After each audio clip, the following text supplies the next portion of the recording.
সরাসরি আপনারা দেখছিলেন স্বাস্থ্যমন্ত্রী সাংবাদিকদের মুখোমুখি হয়েছিলেন, যেটা মূলত অভিযোগ ছিল যে অভিষেক বন্দ্যোপাধ্যায়ের সেবাশ্রয়ে ভুল চিকিৎসা হয়েছে এবং এই ভুল চিকিৎসার জন্য মহিলার পা বাদ যায়।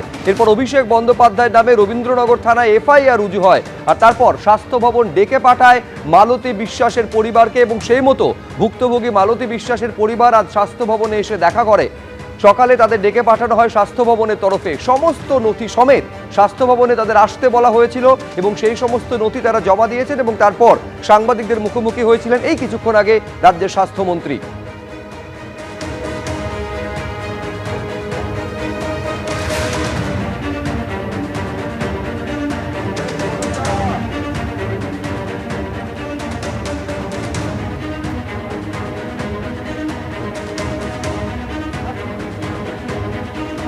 সেবাশ্রয় চিকিৎসার নামে এক্ষেত্রে কি কি হয়েছে, কোথায় কোথায় ত্রুটি বিচ্যুতি রয়েছে, পুরোটা স্বাস্থ্য ভবন খতিয়ে দেখবে এবং তারপর যাবতীয় তথ্য তদন্তকারী সংস্থার হাতে তুলে দেওয়া হবে বললেন রাজ্যের স্বাস্থ্যমন্ত্রী।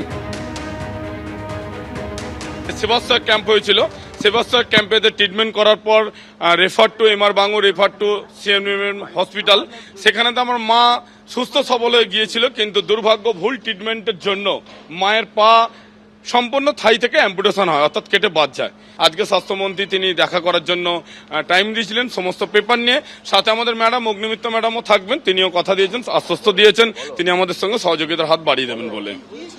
সরকারের কাছে এটাই আবেদন, যারা উপযুক্ত একদম যারা যুক্ত আছে এই সেবাশ্রয় ক্যাম্পেতে, এই ভুয়ো ডক্টরের সঙ্গে যারা যুক্ত আছে তারা যেন উপযুক্ত শাস্তি পায়।